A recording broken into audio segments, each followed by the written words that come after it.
and welcome to the Social Recruiting Show. We are having all sorts of problems today. Like seriously interesting problems.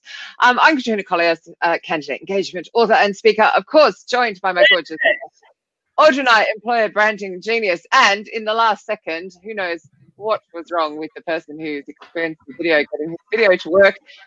Jonathan Foyne from JOBVIDDY. Oh my goodness. Yes. I don't even know what introduction that was. That was so stressful. What the hell? How weird. Even on time and in full. I'm here. Even the process of going live was really weird. The whole thing went completely weird. Katrina, I always manage to stress you out in some way, don't I? No.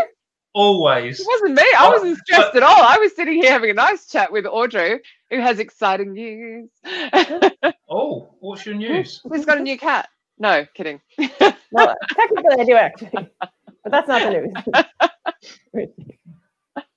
So no, we were having a chat, and then when I went to go live, the whole thing went bananas. It was quite weird. Anyway, Louise Triance came to the rescue. Oh, that's awesome. How did she know you weren't getting on? Yeah, well, she sent me a little cheeky message and went into settings, resaved the settings, and I'm all systems go. Yeah, perfect. Well, thank God for the Triance. So welcome. Listen, thank you so much for having me on the show. I really appreciate it. You're welcome. Should we start with a little bit about JOBVIDDY, and maybe also before that, maybe how you got into this space? Too. Yeah. So, for my sins, I am a recovering recruitment agency owner. So, or staffing agency, as you would call it, Audra. So, yeah, recruitment agency owner for around 13, 14 years. And the story for me and how I got into video is that probably for about the last, I would say, maybe 3 or 4 years of agency life, most of what we did was all around retained recruiting, solution-led selling, you know, within the workforce and talent space. And video became an absolutely huge part of what we did. Like most recruitment agency businesses that adopt video early, we started with the whole attraction piece, and then moved into the engagement piece, and then brought video into our process and candidate experience, which I know Katrina's very, very passionate about, as am I. Engagement. Yeah, totally. And then we brought it into the whole offer piece, post offer piece, and then had the businesses that we were actually working with also ask us to start doing some onboarding pieces with them and training programs and stuff like that. So yeah, after 13, 14 years, was looking to really do something different, but totally attached to the talent HR space. And I basically lifted the whole video model and created a completely separate business that now services the, well, same sort of industry really, but it services the recruitment agency space, the direct employer space, the recruitment tech space, and also as you both know, we have a separate events arm. But again, of course.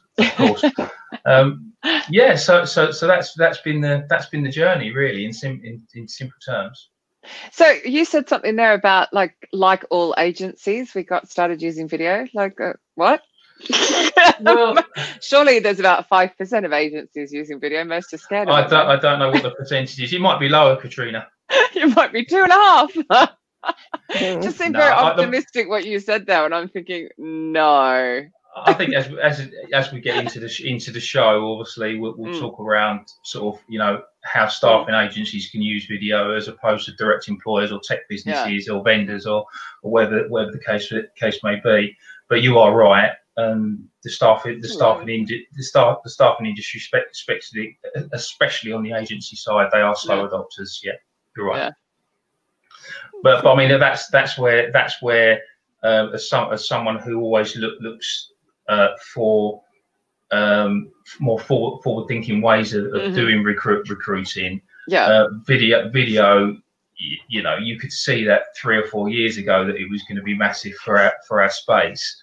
But it's just how you bring that to market and how you convince customers that it's a viable product that's going to add value for them.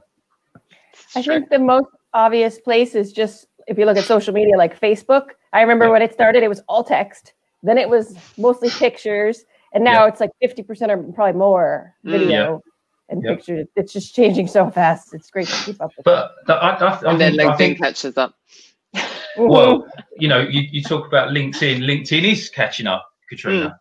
Yeah, it is actually catching up. You know, and if you look at some of the stats around LinkedIn, video gets probably what 5 times more engagement, 3 times more conversations going than text only ads, and they are getting their act together. If you look at messaging now, you can put native video in there to humanize your can you? Sorry, you mean via something like Audra or whatever it's called? No, not at all. If you go onto mobile on LinkedIn, quite often they bring the video products to mobile first and then roll them out into desktop. Because I knew there was audio.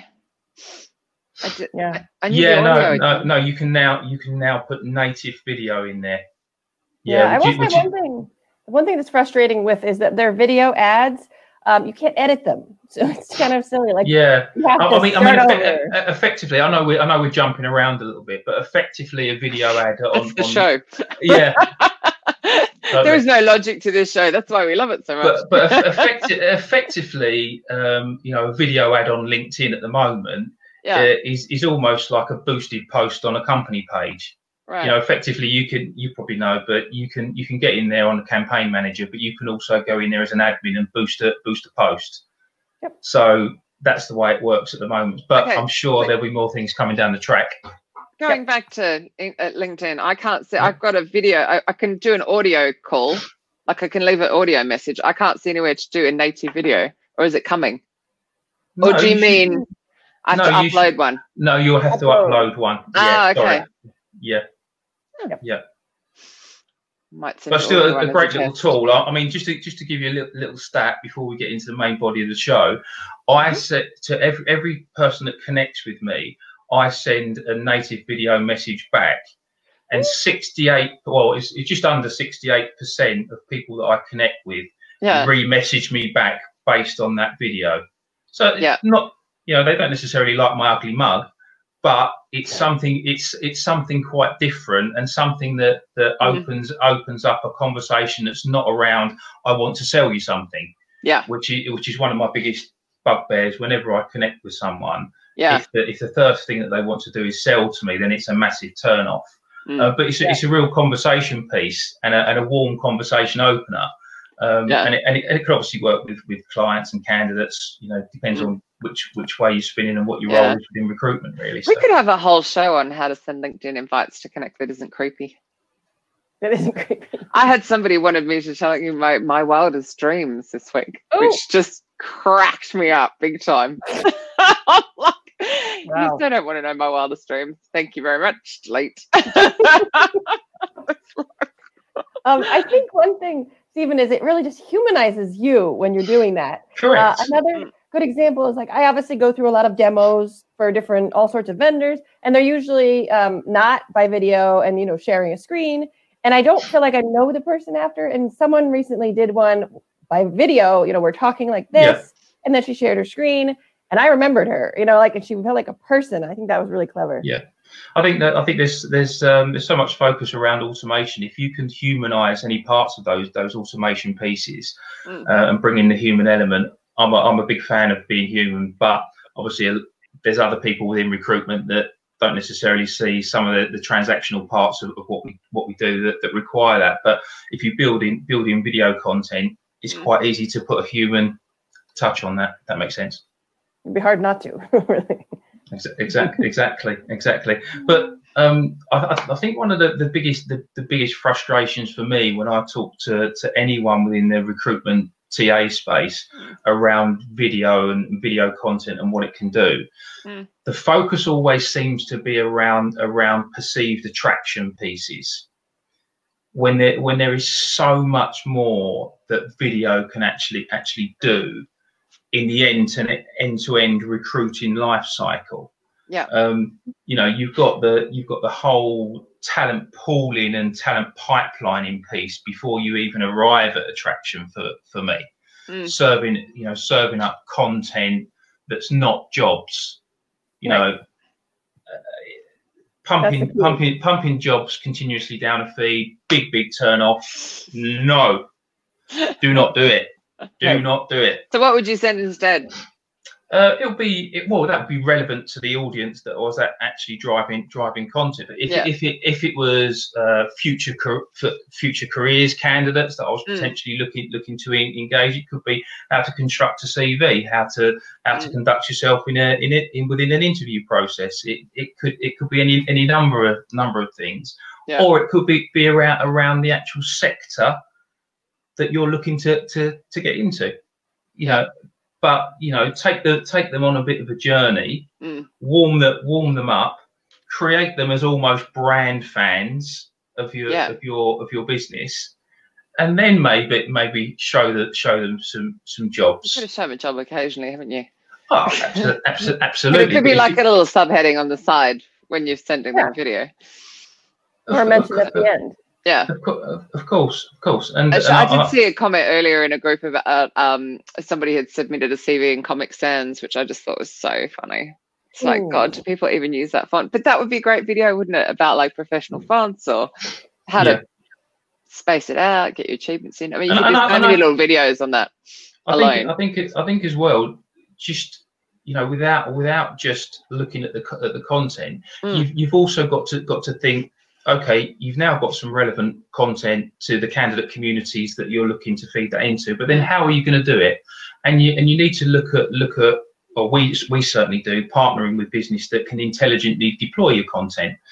So, you know, if you look at businesses like Candidate ID, for example, I mean, HubSpot's got some of the elements in it, but you know, getting scoring back and allowing your teams to be able to actively target warm candidates and stuff like that, but using your content as a driver within that platform, obviously is going to give you a bigger return on investment and automate parts of the process to free up your time spent on other stuff at the business end of recruitment, as it were.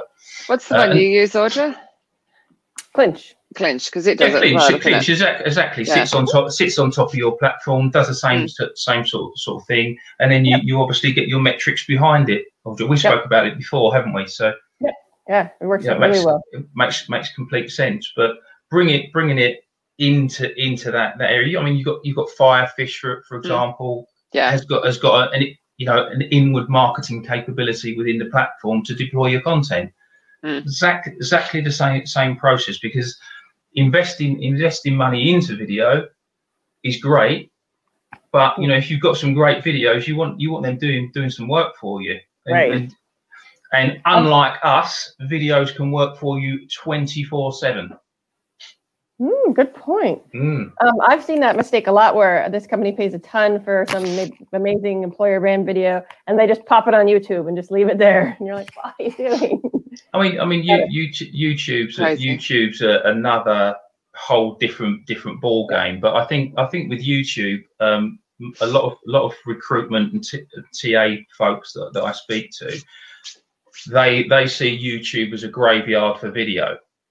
When it isn't actually. No, I agree with that. I do think you should put it on YouTube for sure. But I'm saying also share it, put it in other places. But I definitely think you have to put it on YouTube. But I think in terms of the way videos are put on YouTube, in terms of how they're executed, no one really does it right. Obviously, you've got metrics behind it and stuff like that. You know, you've got the right descriptions to put in there. You've got the longer form description. You've got the titles, but then you've also got cool little tips that you can use. But like put in a rel equals 0 bit of code into the iframe code.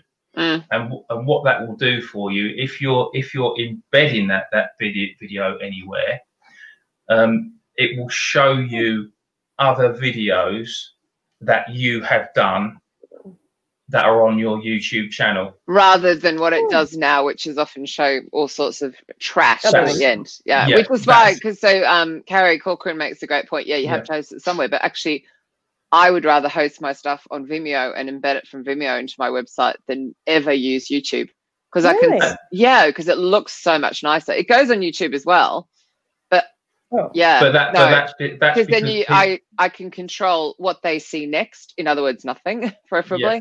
But I mean, Vimeo Pro has got some great tools. It's really cheap too. Yeah, no, it's got some great tools. But going back to YouTube, what you tend to find, Katrina, is it's because people don't understand how to set up a YouTube channel correctly. And well, also they've changed that though, because you never used to have to put anything in the code. It used to be. No, that's correct. It's a recent change. It is a recent change. You're right. Oh, Katrina's frozen. Let's us two talk anyway. Yeah. I have one other tip I'll throw out there. I just learned this recently. I thought it was cool. And correct me if I'm wrong, because I'm not an expert at this. But to name your video, that whole SEO, whatever whatever you want it to be, to name it before you upload it, and then you're going to name it again on when you're uploading it. But I think it actually pulls that somewhere in the metadata, and so that'll make it does. It does. Yeah. A lot of our videos are named like DS1234. You're over the other side, Katrina. Jumping around. Broadcast. I don't normally pose. Yeah. It's not normally me. Yeah. I wonder what's going on upstairs. But yeah, I mean the whole YouTube thing. Again, when you're looking at YouTube versus LinkedIn, YouTube obviously looks fantastic when you pull it through to LinkedIn. You won't. Not when you get to the end of the video, then it looks really crap. Well, that's why at the end of the video on YouTube, it will always show something else to watch, and it's always trash. Put your rel code in the iframe. In the iframe. But if you're just sharing a link directly to YouTube, you don't have any control over that anymore. Yeah, you can if you put the link, if you put the correct. No, you're right. I stand corrected. That's why I Vimeo or upload it organically. I mean, for me personally, I'd always put a native video on LinkedIn and Facebook. Both, but LinkedIn, the way it is at the moment, the way it treats the algorithm, obviously, it's going to treat it more favourably, and you're going to appear at the top of people's feeds using native video. But for me, I know Katrina doesn't like it, and it makes her feel seasick. But the whole autoplay element to putting a native video into LinkedIn, because it won't. That's not what I don't like. Listen, when you scan really fast, you got to think about people who get motion sickness. Like that ridiculous running recruiter. I cannot watch any of that. Boomerang on Insta. Boomerang. Like it. It's only like that. I don't have a problem with. It's when you do the really fast pans, and I just said just slow down, pan slower. But right. I think you have to think about this, because if you're putting off a huge part of your audience, I'm not the only person who gets motion sickness. Just pan slower. That's what I was saying. So the running recruiter guy, I can't watch any of his videos, but it's like I can't watch the Blair Witch Project, for example. Any of those jumpy around. I think what I'm suggesting is quite considerate for a huge part of your audience. So it's not.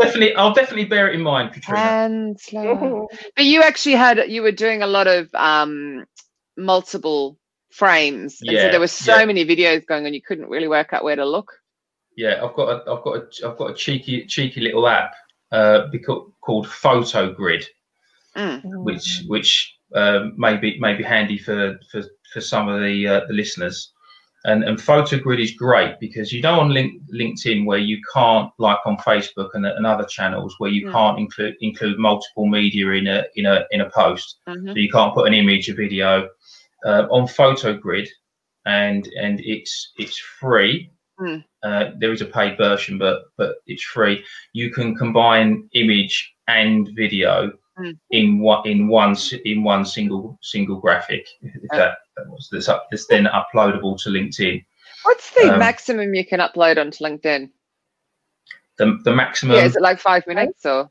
No, so if you want to upload a native video to LinkedIn, they say I'd have to test it, but they say 10 minutes. Oh, if you never been able upload, to get a 5 minute up there. You know, I've been trying to load like Disrupt HR videos straight up rather than via the Vimeo, and it just but it probably won't. It might let you upload the file, but it won't let it play past 10 minutes. If you want to get it onto, they're 5. Yeah, of course you know that you recorded them. I might. Where were you? why don't we compress a couple for you and see how you get on with them? Yeah, no, I don't think it's anything to do with the size of the file. It's just they're 5 message minutes long. Message me like afterwards. An hour later, I'm bored. I just delete. I give up. Like, oh. Yeah, but it's normally 10-minute native and 30-minute with a link. So Vimeo or you know, YouTube or Wistia or you know something like that. Louise, try and answer a question about subtitles. Yep. How are you doing that? Do you have an app? Right. So subtitles, we have closed and open subtitles or captions, whatever you want to call them. So our closed subs are the ones that you can turn on and off. So if you're on Facebook, for example, click on the little icon, you can turn them on, turn them off. YouTube, exactly the same. You've got a couple of different options. So I would use either rev.com, rev.com. Oh, Rev. Yeah, you can't understand my South London accent. No, I just didn't hear you. Fair enough. It just dropped. I see. Or I'd use another product called Subtitle, which is with a Z at the start. And for the sake of $1, $2, you know, it's the perfect way. 24-hour, 48-hour turnaround. Perfect way. Get your SRT file back, and now obviously on LinkedIn now they support SRT files. You know, as does Facebook. A little bit tricky Facebook on for people that don't do it that often. You have to go looking for how to do it. You have to click into the video. And then once you're in the video, then you can then click in to add your subtitles. Okay, what's an SRT file? Sorry? What's an SRT file? A subrip text file. You can also transcribe it. Complicated. Just outsource it all to JOBVIDDY. Well, that would be great. Yeah. I'm like, But no, I mean for the listeners that want to do subtitles, and I would advise anyone that's going to be posting any video across social channels to use subtitles. Yeah. 85% of videos roughly across platforms are watched without sound. Yeah. And also I got sent some stats the other day that basically said the whole engagement piece around videos increases when you put subtitles on. So click-throughs on CTAs, general engagement, conversations, everything. It was between 16 and 24% higher across all the metrics. So do subtitles. If you want to do them free, go onto you. Yeah. Oh, it wasn't a free service. Yeah, if you want to do them for free, genuinely, then you can go on YouTube, transcribe it, and produce your SRT file from there. I was really impressed with Facebook when I do Facebook ads. How I just click the button, it takes like 3 or 4 minutes. I'm trying to remember, and then you do quickly go through it because sometimes there's an error or two, but it's pretty minor and super easy just for Facebook. That's just one thing I've been impressed with. Yeah, I mean the platforms like Rev and Zub and stuff, they say about a 98% score rate in terms of how accurate they are. Obviously, I've got my own video production business, so I don't really get involved in it. So I'd love to know from some of the viewers that actually use those products how accurate they actually are, because it is a little bit tricky. You do have to take your time, especially on YouTube. It's always worth checking. Yes, can you imagine? I mean, there could be some really bad errors if you're on a brand or a company and you don't check that, and they get the word or two wrong. Absolutely. Yeah, it's interesting. Louise just said that about the Inspire events, because I know Alex Moyle downloaded his Disrupt video, and put the subtitles on, which was quite interesting. but I still think you'd lose a bit just without listening to it as well. No, I mean, and then listen it. The perverse thing is that 85% of people don't listen with sound initially. So you've got your first two seconds. You've got to get those individuals interested. That's your hook time. And then from 2 to 3 seconds to 10 seconds is when you've then got to have content relevance. Right. And that will keep them to probably 30 seconds, and then you've got a whole nother piece from 30 to 60. Wow. Yeah. We're just all losing attention spans. Well, there's just so much now. Yeah. No, I mean, our attention spans used to be around 12, 13 seconds. I think they're now about just over 8 seconds. Yeah, but I also read, well, I was doing some research on that for the book because I was going to put it in, and actually it's not true. Apparently. Oh, really? Yeah, apparently somebody just decided to throw a stat out there. Yeah, I agree with you, Audra. Mine's only 2 as well. But someone threw a stat and everyone just believed it. Apparently there's no fact behind it. But I do think that there is a fight for attention, isn't it? You know, in the time I've been on this, I've got like my phone's going a bit mental right now as well. And so like I'm like wanting to answer stuff when I'm meant to be concentrating. This is our show, but it's So, I think on that, I'm keeping people's attention for the initial 2 to 3 seconds. Your thumbnails are also really important. And like these ones, or no? The ones that go on videos, Katrina. The ones that you used to apply before I started doing the work for you. But no, I mean, what was that? I didn't hear that. I don't pick the thumbnails that go onto Vimeo for those, by the way. But yeah, I know what you mean. No, I think the ones that come up on Facebook are hysterical. The freeze frame ones. But thumbnails are important. If you can go bespoke and not just choose from frame, that will serve you well. 100%. Especially if you're emailing videos, and if you can't like embed it in the email, I always put a thumbnail and I have the little play button that I Photoshop on there, so it looks like you click on it and I fall for it every time too, even though I know it's a trick. Yeah. It works. When the marketer falls for the marketing, we're screwed. Exactly. But no, what you're saying, Audra, is absolutely correct. And they say that thumbnails with people in them are received much better. I think it's just under 60% hit rate, as opposed to someone without a person in it. So it's worth. So it's that personalised element again. Hold on. People want to see people. It's interesting. But yeah, absolutely. And even though we're trying to dehumanise things and automate them, people, or I do anyway, crave that little bit of humanisation. I believe. 100%. It was quite funny yesterday in so at the in-house recruitment event in Bristol, and I asked the question like, who uses the self-checkout? And like a large majority of the room did, but so many were like, no, I still prefer to go and have that human touch and talk to someone. So I disagree. I don't think we can automate it all and make it all. I don't think people will deal with that if they won't just for shopping or they won't just for the bank. They want to talk to someone. We'll see. Exactly. Jonathan, I have a question about production value, because obviously as a company, you want great production, but you also, and as a recruitment marketer, you want authenticity and it should feel real. And I feel like it's kind of one or the other. I absolutely get asked this every day, literally. And production is all around the relevance to your audience and where they exist.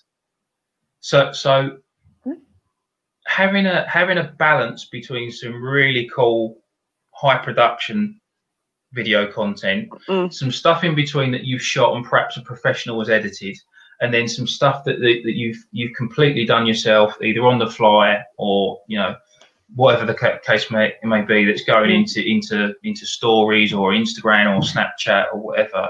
It's about having a whole balance against a strategy. That's what I would say. I'll come back to your question in a second on the production value, but genuinely, video is no silver bullet without a tight strategy. Without a strategy, you're burning money.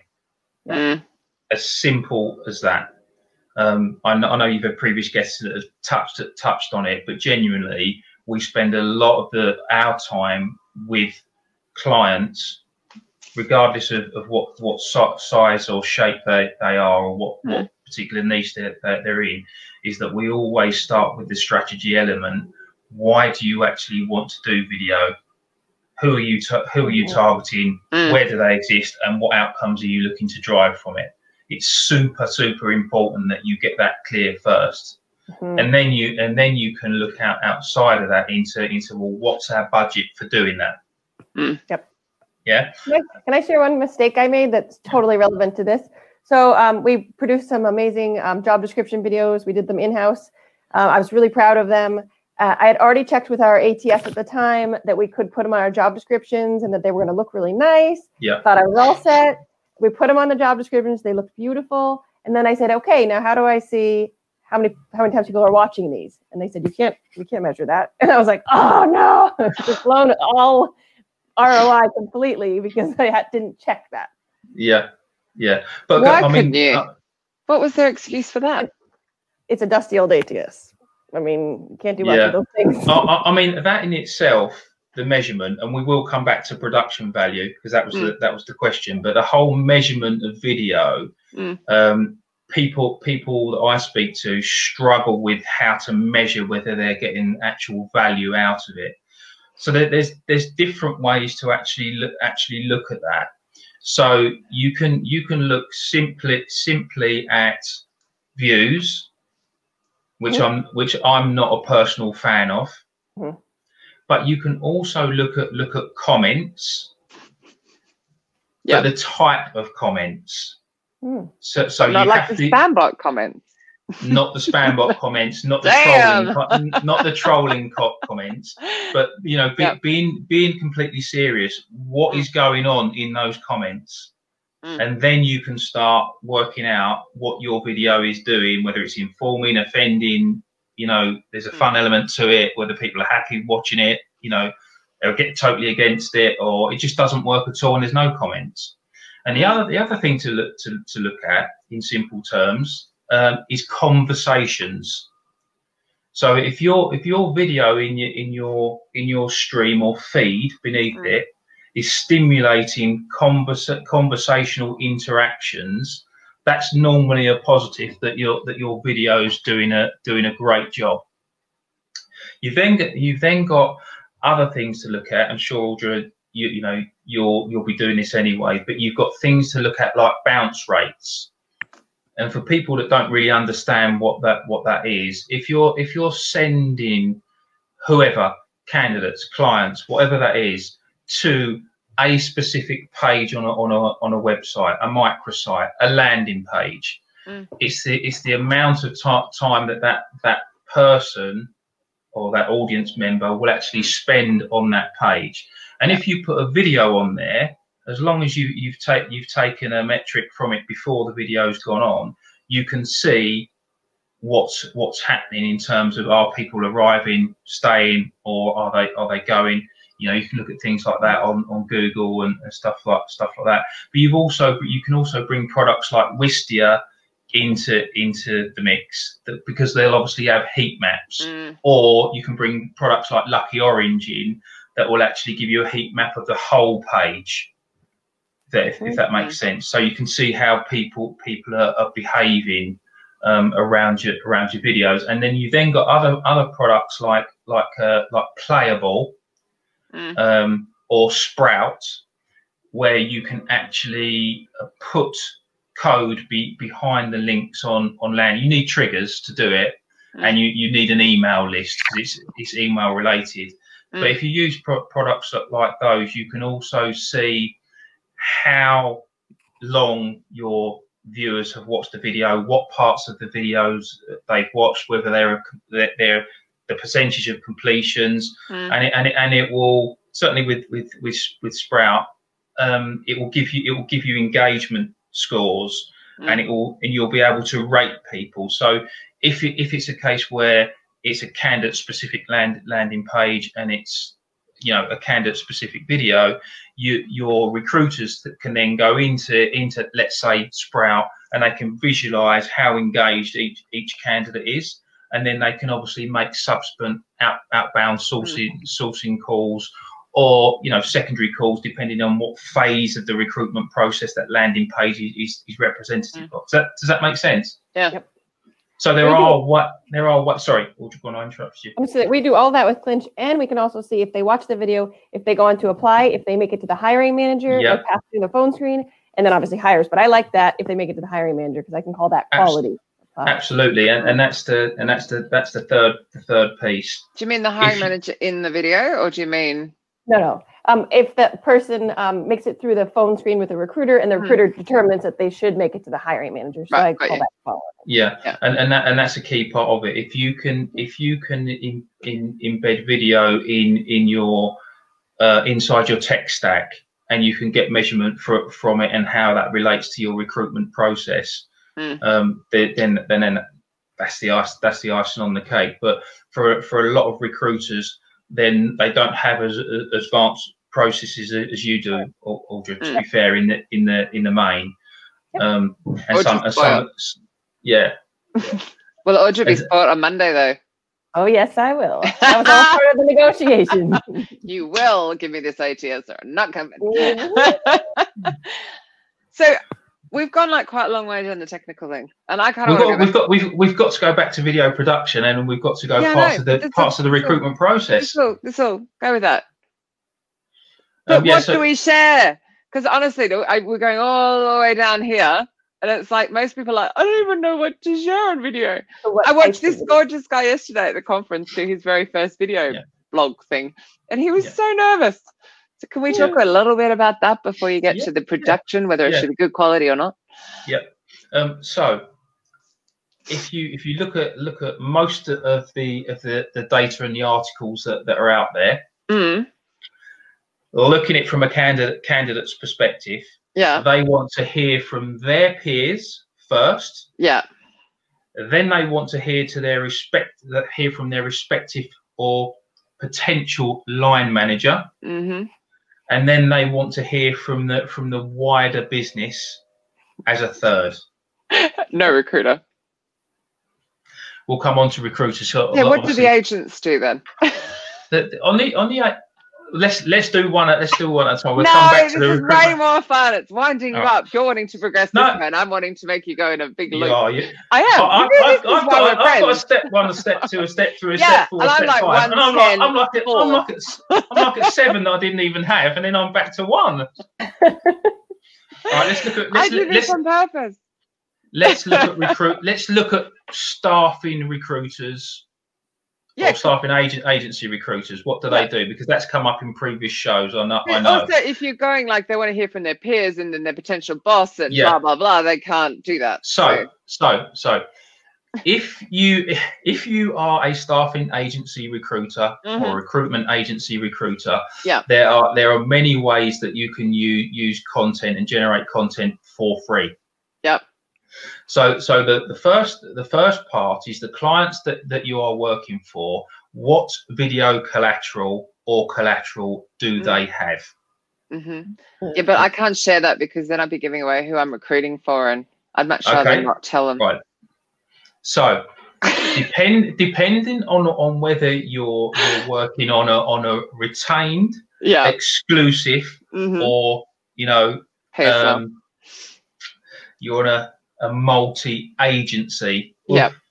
But if you are doing multi-agency, it's difficult, obviously. But if you're retained or exclusive, for free, right now, you can go onto most of your corporate client YouTube channels, Vimeo channels, websites, and there is video collateral that you can use. You can take all the best pieces. And you can either use them individually, just with links in emails, or preferably you can create your own landing pages that will house all of that content. So if you're working on a retained assignment, you can obviously be forthcoming with all of that material and content, which is going to be doing a lot of the selling for you from the outset. Yeah. And what that also means is that if you've got some cool content doing part of the selling for you, it means that across your team you will have really experienced recruiters, and at the other hand you may have new joiners, resources, junior recruiters, but they can sell consistently in the same way because the content is doing a lot, let's say 60% of the selling, if that makes sense. Yeah. Obviously, if you're working on a no-win, no-fee model or a success only, you need your head testing. But I get it sounded like ambulance chasers then. Well, I wouldn't say that, because some recruiters are geared up that way. But you can then bring it into the secondary phase. So you will probably have to do the video content in terms of the outline sell, but then as you bring them in to release the details to the candidates that you think are hot and are ready to move, you can then bring in the video content to substantiate exactly what you've been telling them in the initial upfront sales process. So on the recruitment agency side, again, you can also bring video content into the application phase and into the post application process. So as a corporate recruiter would do, giving people information via video for interview tips, for example, resignation advice, counter offer advice, all of those components that are important, or even as simple, and I know you like this one, Katrina, is just outlining what the recruitment process will be. Yeah, right. Because some of the niche agencies will be doing that, but some of the bigger organisations where they're working on volume vacancies, it's a little bit more difficult to manage, where you've got so many candidates applying for vacancies. But what you can do is no. For those that are listening to the podcast, Audra just wrote no generic career videos with the poop emoji. Or any generic career content. It's already out there. Don't produce more of it. Yeah. So on that is such a good point. It needs to be specific to the candidate in the niche or the sector that they're at, giving them the tools to actually, you're basically trying to set them for success. 100%. And then obviously once you get on into the whole candidate experience piece, you can bring video into the congrats videos, or if you've got a candidate that's due to start on Monday, on a Friday, send them a video. Look, hey, good luck. It's an excellent role. Loved helping you get your dream job. Best of luck from us at blah blah blah recruitment. It's just the companies should be doing that as well. They're just such small touches, and going back to Audra's video production piece.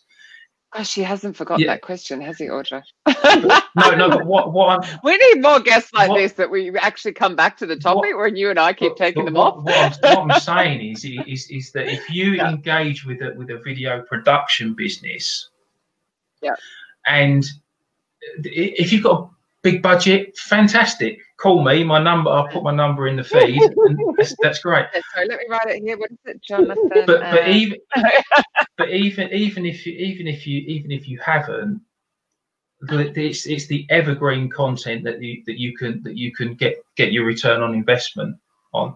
But the video production businesses that you're working with, if they're going to send a crew, we'll talk about it, I'm sure at some point, maybe. But if they're going to send a crew down, look at all the other small 30-second, 20-second, 15-second videos that you can shoot on that day, that basically gives you a much more end-to-end video piece. Yep, and then you can turn them into a blog with the video attached. But that's the way. That's the way. I mean, micro content. And again, Katrina's taken us off in another direction. but I was just about to give you a compliment, actually. Really? I was. It was the first for everything. But the whole micro content. That's true. Yeah. Nice, Audra. I've been really nice to you about this whole job thing. Now I'm feeling mean. However, one of the reasons to use a production company, though, let me get the compliment, Jonathan. Yeah. Jesus, man.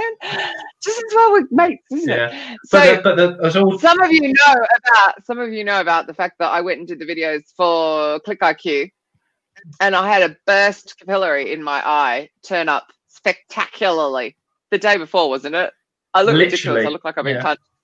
And I walked in, and Jonathan had gone to all the trouble to make sure that I was sideways, so I was going to be looking at Alan. So at no point did my bloodshot eye show at all. That's one reason to use a production. However, I do understand Audra's concern over here about I got quoted $15,000 dollars, I assume that is, a minute by an agency. Yeah, I mean that's where, I mean, just cut. I think that's cheap. Really? A minute? Good Lord. It wasn't a TV commercial, was it? You were looking for that much to disrupt, thank fuck. Let's hook back to micro content. So I ended up hiring an intern instead, and it turned out fantastic. And all we spent was like $5 on red Solo cups. Did you give them $5,000? Cover the bloody eye. Well, you saved yourself 10.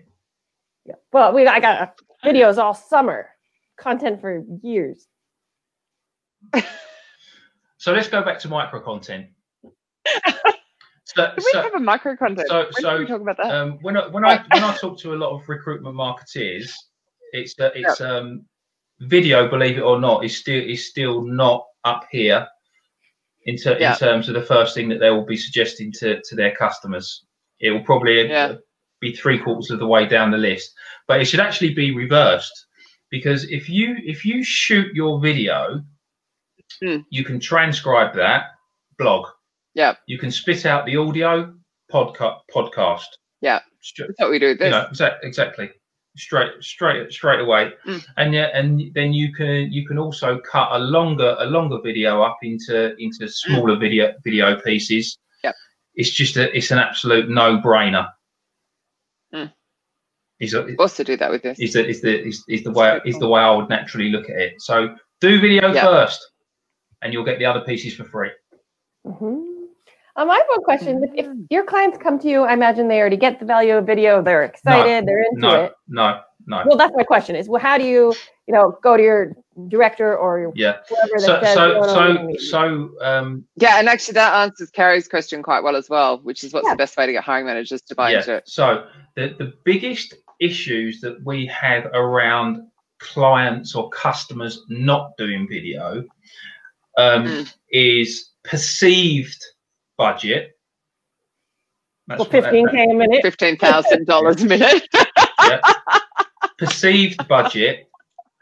Lack of expertise. They don't have the right sort of equipment.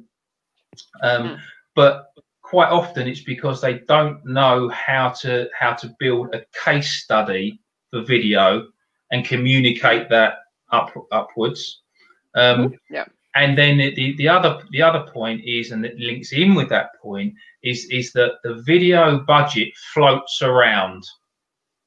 Okay, most recruitment functions, whether it's in-house or whether it's within a medium to large scale recruitment agency, they don't say, right, we're going to create a video budget for recruitment. We're just not at that stage at the moment. So do you have a video that explains how to create a video case study? No, but could be a good one to record for me. Great idea. I'm not recording it for you. You're recording it for you.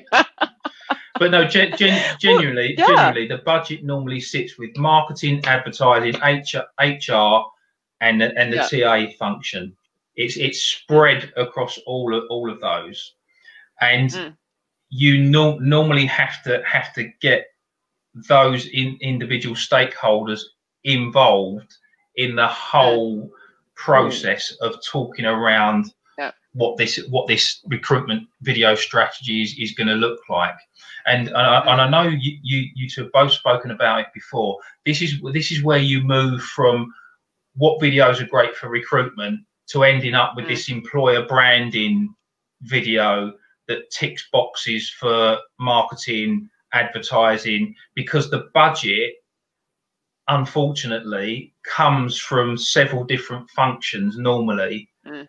And does that make sense? And then what tends to happen is most video production businesses that don't understand recruitment, they then get drawn into, well, I've either got to create a video that makes everyone happy, or I don't get the gig. So that's where, when you're choosing a video partner, it's, for me, you need to, not saying it's me or JOBVIDDY, but whoever it is, you really are better off trying to get someone who understands your niche market and has moved in that market or sector before and has experience of that process. And don't forget, because we're not necessarily, you know, we haven't got a wealth of early adopters within the recruitment sector around video. It's just a whole lack of understanding. So part of what we work with clients is a whole educational piece first, before we even get into like budgets and, you know, how much you're going to spend and all of that sort of stuff. It really is getting all the vested stakeholders that are going to be involved in making this decision, getting them either in a room or on a video call, just for them to just understand exactly what video is all about. And it's got the benefit. Totally. And also what the return on investment is gonna be, because they struggle in their minds to actually get a measurement on that, or to understand how it's gonna be measured or tracked. If that makes sense. So I'm just going back to the really human element of it. So they've got the budget sign off. You're starting to create your videos, and you have a hiring manager. I know Carrie touched on that before. Is a bit reluctant, or what if they're just uncomfortable in front of the camera? I mean, quick top tips, because we're running out of time, but I just wondered if there's some really tangible top tips for camera fright is a real thing. You can, and I have it quite often. Oh, Gary's great. He's got the biggest personality. He's a brilliant salesman. He'd be great in front of the camera. Gary's not necessarily going to be the greatest in front of the camera.